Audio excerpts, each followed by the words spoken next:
My dear friends. तो कैसे हैं आप? उम्मीद है सभी बहुत अच्छे होंगे। तो आइए आज क्लास 10th की वीडियोस की अगले सीरीज में एक बहुत ही इंटरेस्टिंग टॉपिक आप लोगों के सामने लेकर के मैं आया हूं। आज का टॉपिक है हमारा सुपर कंडक्टर। तो ये सुपर कंडक्टर क्या होता है भाई? कंडक्टर तो सुना है, इंसुलेटर तो सुना है, ये सुपर कंडक्टर क्या होता है? क्या आपने कभी सोचा कि ये क्या हो सकता है?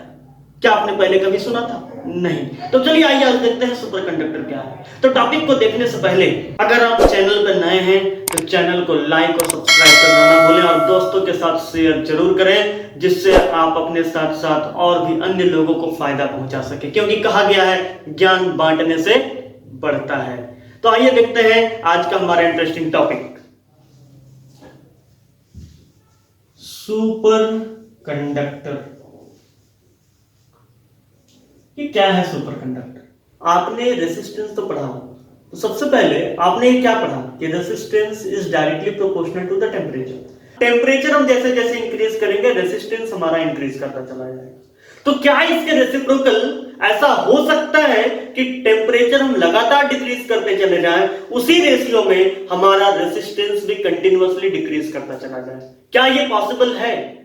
इसी कॉन्सेप्ट को लेकर के 1911 में एक डच फिजिसिस्ट ने सबसे पहले ये फाइंड आउट करने की कोशिश की कि क्या कोई ऐसा मटेरियल है, क्या कोई ऐसा कंडक्टर है जिसका टेम्परेचर कंटिन्यूअसली हम डाउन करते चले जाएं तो रेजिस्टेंस जीरो हो जाए, even resistance becomes zero. Is it possible और नॉट?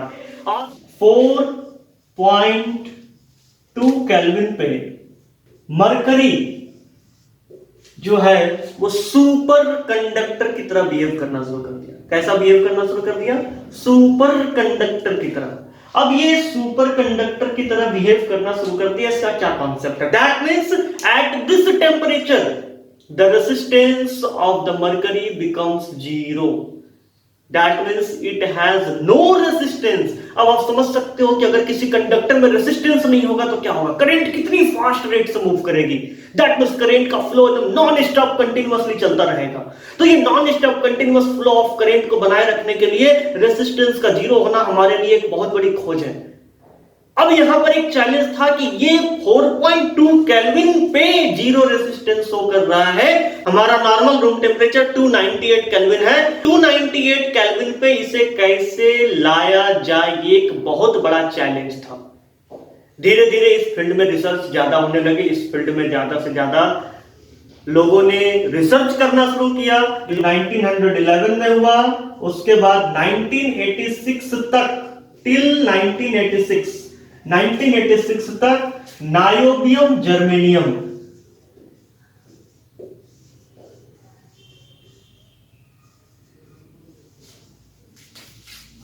का एक एलॉय था। इस एलॉय को जब 23 केल्विन टेम्परेचर पे लाया गया, एट 23 केल्विन। अब आप सोच सकते हैं कि 23 केल्विन ये कैसे पॉसिबल है? That means in degree Celsius अगर कहा जाए तो -250 डिग्री सेल्सियस। -250 डिग्री सेल्सियस ये कैसे हो सकता है? तो with the help of liquid helium -250 degree Celsius temperature obtain किया गया और इस टेम्परेचर पे हमारा नायोबियम जर्मेनियम का जो एलॉय था ये जीरो रेजिस्टेंस शो करना शुरू कर दिया। चलो टेम्परेचर कुछ तो बड़ा पहले 4.2 केल्विन था, 4.2 केल्विन से पहुंच करके आ गया 23 केल्विन पे। अभी भी हमारे सामने चैलेंज खत्म नहीं हुआ था और अभी भी ये चल रहा।